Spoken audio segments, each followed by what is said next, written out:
আসসালামু আলাইকুম ওয়া রাহমাতুল্লাহ। সুপ্রিয় আলোর পথের দর্শক মণ্ডলী, আশা করি মহান আল্লাহ রাব্বুল আলামিনের অশেষ মেহেরবানি ও দয়ায় আপনারা সবাই ভালো আছেন। প্রিয় দর্শক, ইসলামে বৈরাগ্যবাদীদের কোনো স্থান নেই। ইসলাম বৈরাগ্যবাদ সমর্থন করে না। প্রকৃত মুমিনরা কখনো বেকারত্বের গ্লানি মাথায় নিয়ে ঘুরতে পারে না।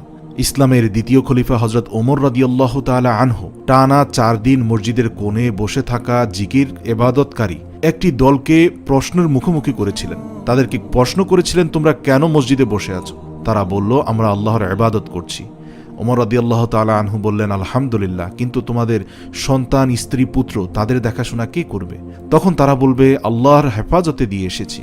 তখন ওমর রাদিয়াল্লাহু তাআলা আনহু তাদেরকে মসজিদ থেকে বের করে দিলেন এবং বললেন যে, তোমাদের উপরে আল্লাহর ইবাদত যেমন ফরজ, একইভাবে তোমাদের স্ত্রী, সন্তান, পুত্র তাদের রক্ষণাবেক্ষণ করা, তাদের জীবিকা অন্বেষণ করা তোমাদের জন্য ফরজ। কেন তোমরা কি জানো না? পবিত্র কোরআনের সেই আয়াত, আল্লাহ রাব্বুল আলামিন বলেন, ফাইযা কুদিয়াতিস সালাতু ফান্তাশিরু ফিল আরদি ওয়াবতাগু মিন ফাদলিল্লাহ। সালাত শেষ হওয়া মাত্র জমিনে ছড়িয়ে পড়ো এবং তোমার রবের ফদল বা অনুগ্রহ সন্ধান করো। প্রিয় দর্শক, কোরআন হাদিসে ইবাদতের পাশাপাশি জীবিকা অর্জনের প্রতি বিশেষ গুরুত্ব দেওয়া হয়েছে। জীবিকা অর্জনের জন্য আল্লাহর প্রেরিত নবী রাসূলরাও বিভিন্ন পেশা অবলম্বন করেছেন। আজ আমরা জানব রাসূল সাল্লাল্লাহু আলাইহি ওয়াসাল্লামের যুগে আরবে কি কি পেশা ছিল এবং প্রিয় দর্শক, আল্লাহর রাসূল সাল্লাল্লাহু আলাইহি ওয়াসাল্লাম কোন পেশার ব্যাপারে বেশি উৎসাহ দিয়েছেন এবং কোন পেশাটি অতি দ্রুত আপনাকে প্রচুর পরিমাণ হালাল উপার্জন দিবে, আপনি খুব দ্রুত কোটিপতি হতে পারবেন বা আপনি খুব দ্রুত প্রচুর পরিমাণ অর্থ বৈভবের মালিক হতে পারবেন। প্রিয় দর্শক, সর্বপ্রথম আল্লাহর রাসূল সাল্লাল্লাহু আলাইহি ওয়াসাল্লাম যে পেশাটির কথা বলেছেন সেটি হচ্ছে ব্যবসা। প্রিয় দর্শক, এটি কুরাইশদেরও পেশা ছিল। তৎকালীন আরবে কুরাইশদের অন্যতম পেশা ছিল ব্যবসা বাণিজ্য। ব্যবসার জগতে গোটা আরবে তাদের খ্যাতি ছিল। রাসূল সাল্লাল্লাহু আলাইহি ওয়াসাল্লাম নিজেও ব্যবসা করেছেন, হালাল পন্থায় ব্যবসা বাণিজ্যের প্রতি উম্মতকে উৎসাহ দিয়েছেন। শুধু তাই নয়, সর্বপ্রথম জীবনে যেই নারীকে বিয়ে করেছিলেন, মা খাদিজা রাদিয়াল্লাহু তাআলা আনহা, তিনিও একজন ব্যবসায়ী ছিলেন। তিনি শুধুমাত্র ব্যবসায়ী নন, তিনি একজন নারী উদ্যোক্তা ছিলেন, একজন ওমেন এন্টারপ্রেনিয়র ছিলেন। তার আন্ডারে কম বেশি 400 থেকে 500 জন পুরুষ ব্যবসা পরিচালনা করত, যার মূলধন দিতেন খাদিজা রাদিয়াল্লাহু তাআলা আনহা। প্রিয় দর্শক, রাসূল সাল্লাল্লাহু আলাইহি সাল্লাম বলেছেন, সত্যবাদী ও বিশ্বস্ত ব্যবসায়ীরা পরকালে নবী, শহীদ ও সিদ্দিকীনদের সঙ্গে থাকবে। সুবহানাল্লাহ, আল্লাহু আকবার। তিরমিজি শরীফ, হাদিস নম্বর 1209।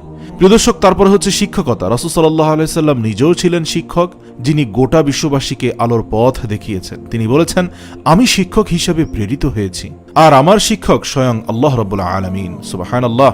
প্রিয় দর্শক, আমি শিক্ষক হিসেবে প্রেরিত হয়েছি, এই হাদিসটি রয়েছে ইবনে মাজাহ, হাদিস নম্বর 229।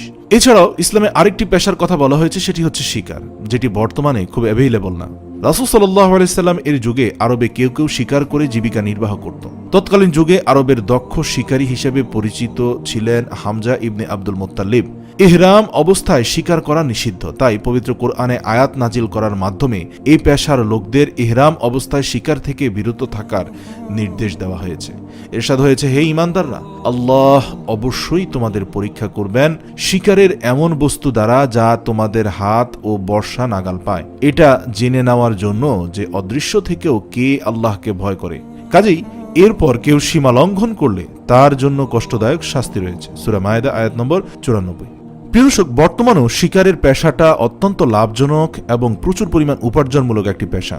তবে বর্তমানে বনবাদরের শিকার বন্ধ হয়ে গেলেও সমুদ্রের শিকারটি অত্যন্ত লাভজনক একটি পেশায় পরিণত হয়েছে। যুক্তরাষ্ট্রের একটি রিপোর্টে বলা হয়, সে দেশের শ্রেষ্ঠ 5 জন উপার্জনকারী ব্যক্তিদের মধ্যে মৎস্য শিকারী বা জেলে অন্যতম। যদিও আমাদের দেশে জেলেরা পর্যাপ্ত পরিমাণ অর্থ উপার্জন করতে ব্যর্থ হয়, কিন্তু উন্নত বিশ্বে জেলেদের যথাযথ সুযোগ সুবিধা এবং উন্নত প্রযুক্তির মাধ্যমে তারা প্রচুর পরিমাণ শিকার করে থাকে বলে সমুদ্র থেকে এক একজন জেলে প্রচুর পরিমাণ উপার্জন করে থাকেন। প্রিয় দর্শক, এছাড়াও রয়েছে কাঠ সংগ্রহ। রাসূল সাল্লাল্লাহু আলাইহি সাল্লাম এর যুগে কিছু মানুষ জীবিকা নির্বাহ করত কাঠ কেটে। তিনি নিজেও মানুষকে এই পেশা অবলম্বনের প্রতি উৎসাহিত করেছেন।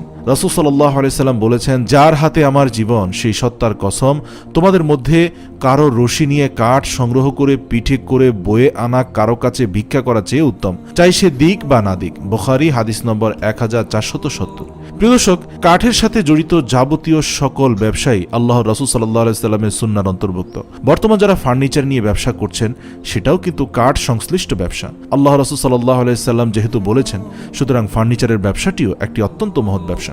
পশুপালন, রাসূল সাল্লাল্লাহু আলাইহি সাল্লাম নিজেও এই পেশার সঙ্গে সংযুক্ত ছিলেন। আবু হুরায়রা রাদিয়াল্লাহু তাআলা আনহু থেকে বর্ণিত, নবী করিম সাল্লাল্লাহু আলাইহি সাল্লাম বলেছেন, আল্লাহ তাআলা এমন কোন নবী প্রেরণ করেননি যিনি বকরি চড়াননি। তখন সাহাবীরা বললেন, ইয়া রাসূলুল্লাহ, আপনিও কি বকরি চড়িয়েছেন? তিনি বললেন, হ্যাঁ, আমি কয়েক কিরাতের বিনিময়ে মক্কাবাসীদের ছাগল চড়াতাম, অর্থাৎ অল্প কিছু পারিশ্রমিকের বিনিময়ে আমি ছাগল চড়াতাম। বুখারী হাদিস নম্বর 2262।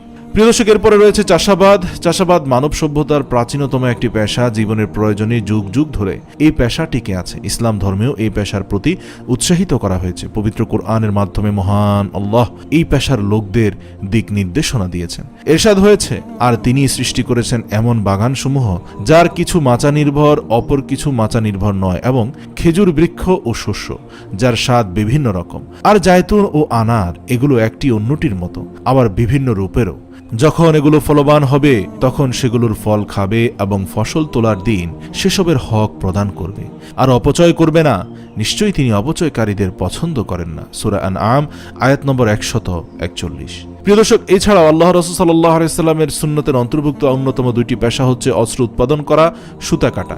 একটি দেশের সমৃদ্ধির জন্য যেমন খাদ্যশস্য উৎপাদন জরুরি, তেমনি দেশের নিরাপত্তার জন্য সামরিক শক্তি অর্জনও আবশ্যক। রাসূল সাল্লাল্লাহু আলাইহি সাল্লামের যুগে আরবের লোকেরা অস্ত্র উৎপাদনেও বেশ পারদর্শী ছিল।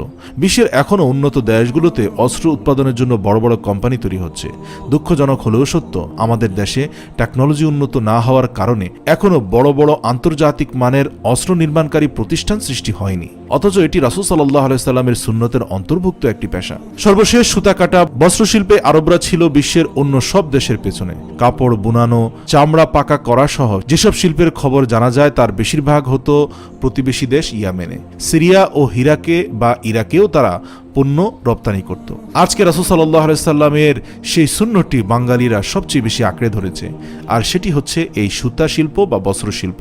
আমাদের দেশ বর্তমানে বিশ্বে অন্যতম একটি বৃহৎ বস্ত্র রপ্তানিকারী দেশ। প্রিয় দর্শক, আমরা আল্লাহ রাসূল সাল্লাল্লাহু আলাইহি সাল্লামের অন্যতম এই পেশাটি আঁকড়ে ধরে আছি। এটি রাসূল সাল্লাল্লাহু আলাইহি সাল্লামের সুন্নাহর অন্তর্ভুক্ত ছিল। সুতরাং এর পাশাপাশি গুরুত্বপূর্ণ অন্যান্য পেশাগুলো আমরা আঁকড়ে ধরার চেষ্টা করব।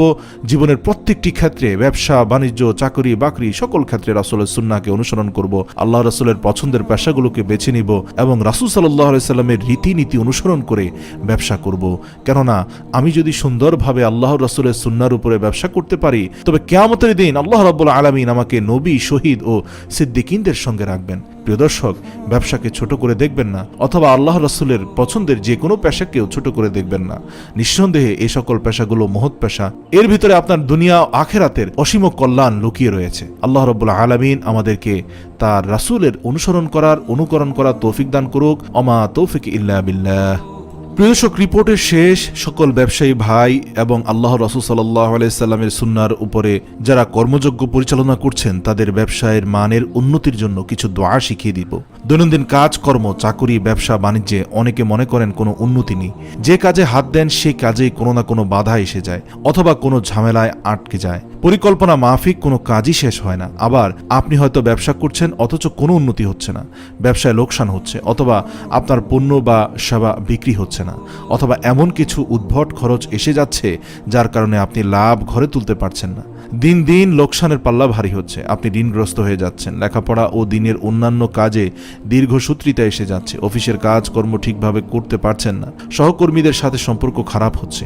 যারা এমন সমস্যার মধ্যে আছেন, নিচের আমলটি তারা করতে পারেন। প্রিয় দর্শক, আমলটি হচ্ছে সুবহানাল্লাহি বিহামদিহি সুবহানাল্লাহিল আযীম আস্তাগফিরুল্লাহ। প্রিয় দর্শক, প্রতিদিন আপনার প্রতিষ্ঠানে যাওয়ার পূর্বে এই দোয়াটি অন্তত কমপক্ষে 3 বার, সর্বোচ্চ 100 বার পর্যন্ত পড়ে নেবেন। এবং এই দোয়াটির অর্থ হচ্ছে, মহান আল্লাহ রাব্বুল আলামিনের প্রশংসা করছি এবং হামদ ও প্রশংসার সাথে আমার শ্রেষ্ঠ মাবুদের কাছে ক্ষমা প্রার্থনা করছি। প্রিয় দর্শক, সুবহানাল্লাহিল কাদিরিল কাহিরিল কাবিয়্যিল কাফি আল হাইয়িল কাইয়্যুম ওয়ালা হাওলা ওয়ালা কুওয়াতা ইল্লা বিল্লাহিল আলিয়্যিল আযীম। প্রিয় দর্শক, এই দোয়াটিও পড়ে নেবেন। প্রথম দোয়াটি প্রতিদিন ফজরের আজানের পর নামাজের আগে 100 বার পড়তে পারেন, অথবা ব্যবসা প্রতিষ্ঠান খোলার আগেও পড়তে পারেন। দ্বিতীয় দোয়াটি যে কোনো সময় 100 বার পড়বেন। ইনশাআল্লাহ যে কোনো আমলের আগে ও পরে কয়েকবার দুরূদ শরীফ পড়ে নেওয়া দোয়া কবুলের জন্য অত্যন্ত শ্রেষ্ঠ। আল্লাহ আমাদের বেশি বেশি আমল করার এবং তার পাশাপাশি দুনিয়ার জীবনে সুন্দর এবং উজ্জ্বল একটি ক্যারিয়ার গড়ে তোলার তৌফিক দান করুক। ওমা তৌফিক ইল্লা বিল্লাহ।